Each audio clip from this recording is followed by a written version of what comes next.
Hello दोस्तों, नमस्कार। मैं राहुल यादव स्वागत करता हूं अपने यूट्यूब चैनल पर। तो हम लोग लेसन नंबर 3 कंप्लीट कर चुके हैं। आज हम लोग बात करेंगे लेसन नंबर 4 के बारे में, जिसका नाम है कृषि। कृषि आपके भूगोल का चौथा चैप्टर है। आज हम लोग उसके बारे में बात करेंगे।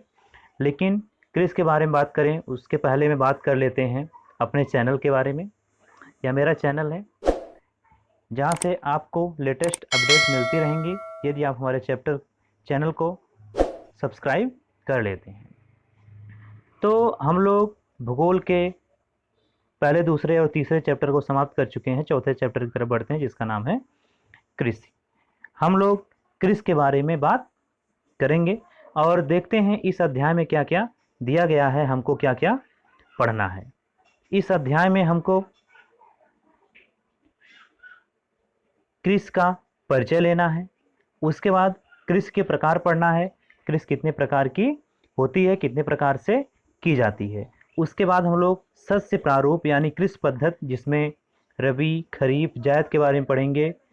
कुछ मुख्य फसलों को देखेंगे और उनका उत्पादन किस प्रकार की जलवायु में, किस प्रकार की मिट्टी में कितनी वर्षा होती है, उसके लिए इसके बारे में जानकारी प्राप्त करेंगे। खाद्यान्न के अलावा अन्य भी फसलों के बारे में बात करेंगे। उस खाद्य फसलें, अखाद्य फसलों के बारे में बात करेंगे। प्रौद्योगिकी और संस्थागत सुधार, पहले कृषि किस प्रकार होती थी और तत्काल में उसमें क्या क्या सुधार आ चुके हैं, उसके बारे में हम लोग बात करेंगे। उसके बारे में परिचित होंगे। उसके बाद बात करेंगे हम लोग कृषि और राष्ट्रीय अर्थव्यवस्था की। भारत एक कृषि प्रधान देश है, जहां लगभग 55 से 60% आबादी कृषि पर निर्भर है और इसी कारण जो है भारत को कृषि प्रधान देश भी कहा जाता है। तो इसके बारे में बात करेंगे। खाद्य सुरक्षा के बारे में बात करेंगे और वैश्वीकरण ने किस प्रकार हमारे कृषि को प्रभावित किया, हमारे देश को प्रभावित किया, हम लोग उसके भी बारे में बात करेंगे, विस्तृत चर्चा करेंगे। तो आइए शुरुआत करते हैं अपने इस चैप्टर की। दोस्तों, कृषि भारतीय अर्थव्यवस्था का केंद्र बिंदु है। कृषि को भारतीय जीवन का आधार, रोजगार का प्रमुख स्रोत तथा विदेशी मुद्रा अर्जन का माध्यम होने के कारण देश की आधारशिला कहा जाता है। कृषि एक प्राथमिक क्रिया है जो हमारे लिए खाद्यान्न व वाणिज्यिक फसलें उत्पन्न करता है।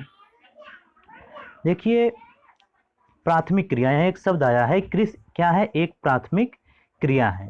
प्राथमिक क्रिया होने से हमारा अभिप्राय यह है कि कोई भी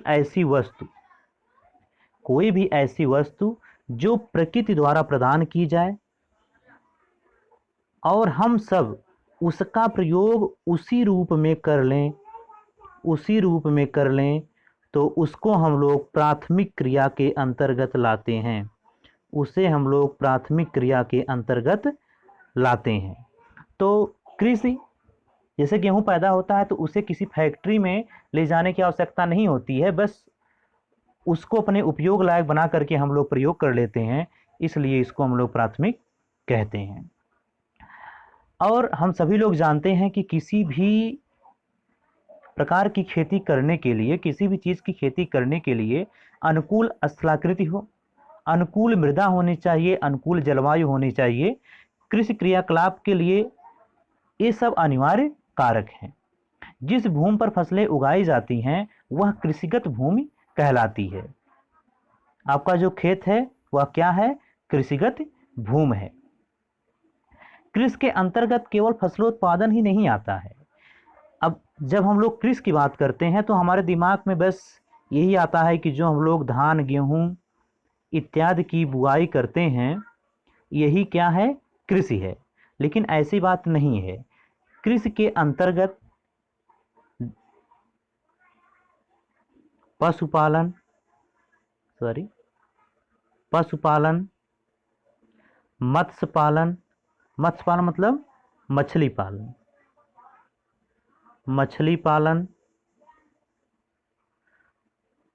कुक्कुट पालन यानी मुर्गी पालन, रेशम कीट पालन,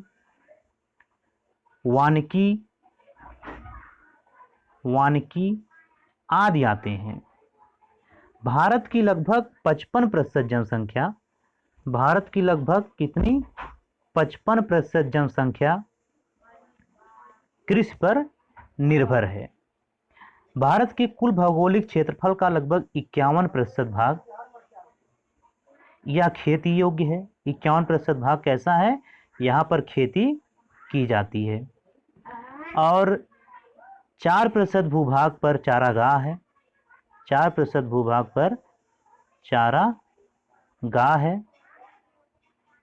लगभग 21% भूभाग पर वन है और 24% आपका जो भूभाग है वह क्या है, बंजर है।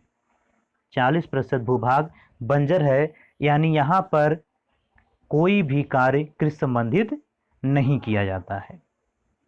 तो कृषि एक बहुत ही विस्तृत टॉपिक है, इसके बारे में जानना समझना बहुत ही ज़रूरी होता है। यह हमारी रोज़मर्रा की ज़िंदगी के लिए भी बहुत ही आवश्यक विषय बन जाता है। तो आपके चैप्टर की तरफ बढ़ते हैं और बात करते हैं कृषि के प्रकार के बारे में। कृषि को उसके गुण के आधार पर, उसकी तकनीकी के आधार पर या उसके उपयोग के आधार पर कई भागों में बांटा गया है। चलिए आगे देखते हैं कृषि को कितने भागों में बांटा गया है। नंबर 1, प्रारंभिक जीविका निर्वाह कृषि। शब्द से ही लग रहा है कि यहाँ क्या होता है, यानी ऐसी कृषि जिससे अपनी जीविका चलाई जा सके, यानी खाने पीने की व्यवस्था हो जाए, उसे हम लोग प्रारंभिक जीविका निर्वाह कृषि के नाम से जानते हैं। इसका एक प्रमुख उदाहरण है कर्तन दहन प्रणाली। क्या है, कर्तन दहन प्रणाली। कहेंगे यह क्या है, यह खेती करने की एक विधि है। इसको हम लोग दूसरी भाषा में झूम कृषि के नाम से भी जानते हैं। अब कहेंगे शब्द तो बड़ा ही इंटरेस्टिंग लग रहा है, झूम कृषि यानी क्या लोग झूम करके खेती करते हैं, क्या झूमते रहते हैं खेती करते वक्त? नहीं, ऐसी कोई बात नहीं है। यहाँ झूम कृषि का अभिप्राय यह है कि किसी भूभाग को साफ सफाई करके, जंगलों को आग लगा करके लोग प्रायः किसी भूभाग को साफ कर लेते हैं और जब तक उस भूभाग में उत्पादन शक्ति होती है तब तक उस पर खेती करते हैं, उसके बाद उसको छोड़ देते हैं। और इस प्रकार की कृषि में, झूम कृषि मतलब प्रारंभिक जीविका ही समझिएगा, इस प्रकार की कृषि में किसी भी प्रकार के आधुनिक औजारों का प्रयोग नहीं होता है, ना ही यहाँ पर किसी प्रकार के खाद वगैरह का प्रयोग होता है। इस प्रकार की कृषि पूरी तरह से प्रकृति पर निर्भर होती है। प्रकृति के द्वारा मानसून से वर्षा होती है तभी यहाँ पर फसल होती है, अन्यथा सिंचाई की भी कोई व्यवस्था नहीं होती है। यह हमारी है प्रारंभिक जीविका निर्वाह कृषि। झूम कृषि, यह बहुत इंपॉर्टेंट शब्द को याद रखिएगा, कर्तन दहन प्रणाली के नाम से भी इसको जाना जाता है। अलग अलग क्षेत्रों में इसके अलग अलग नाम हैं, यहाँ पर दिया जा रहा है वह नाम। जैसे असम, मेघालय, मिजोरम और नागालैंड में, असम, मेघालय, मिजोरम और नागालैंड में इसे झूम कृषि के नाम से जानते हैं। मणिपुर में इसे, ये सब आपके राज्य हैं, मणिपुर में इसे पामलू नाम से जानते हैं। बस्तर, अंडमान और निकोबार द्वीप समूह में इसे दीपा के नाम से जानते हैं। बेवर व दहिया में इसे, मध्य प्रदेश में इसे बेवर व महिया के नाम से, दहिया के नाम से जानते हैं मध्य प्रदेश में। पोंडू या पौंड के नाम से इसे आंध्र प्रदेश में जाना जाता है। पामादाबी या कोमन या बरीगो इसे उड़ीसा में जाना जाता है। कुमारा पश्चिमी घाट में जाना जाता है, कुमारा के नाम से इसे पश्चिमी घाट मतलब भारत का जो यह वाला क्षेत्र है, यह वाला, इसे पश्चिमी घाट के नाम से जानते हैं। और इसे दक्षिण पूर्व राजस्थान में वालरे या वाल्टरे के नाम से जानते हैं। हिमालयी क्षेत्र में इसे खी के नाम से जानते हैं।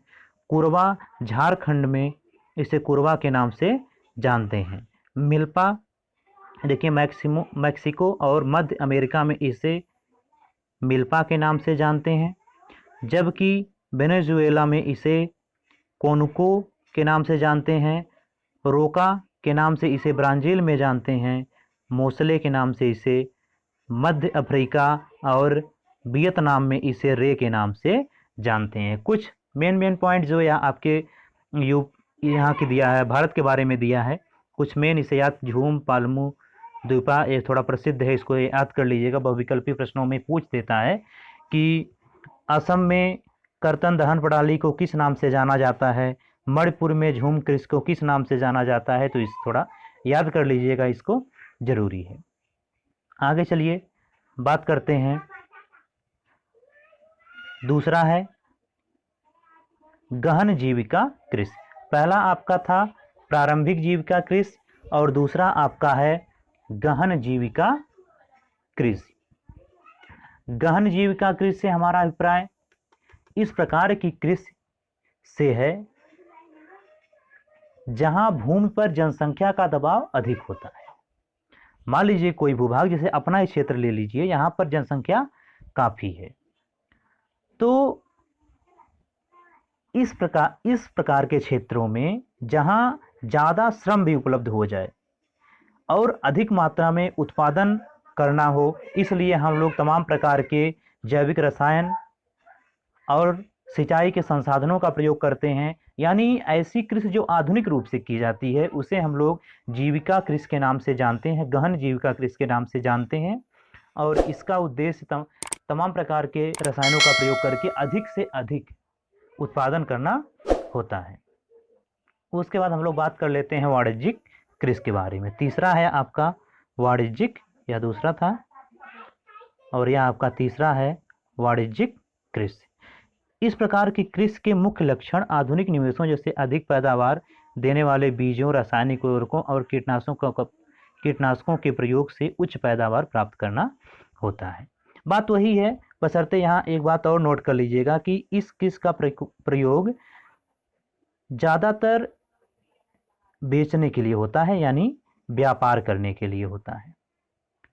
यह खाद्य नहीं होती है, बल्कि यह आधुनिक फसल है और इसका व्यापारीकरण होता है। वाणिज्यिक फसल इसी के लिए इसको कहते हैं। रोपण कृषि एक प्रकार की वाणिज्यिक खेती है। रोपण भी क्या है? एक प्रकार की वाणिज्यिक खेती है। इस प्रकार की खेती में लंबे चौड़े क्षेत्र में एकल फसल बोई जाती है, एक ही फसल बोई जाती है। तो इस वीडियो में आज के लिए बस इतना ही। हम लोगों ने बात कर लिया कृषि के प्रकार के बारे में, हमने बात किया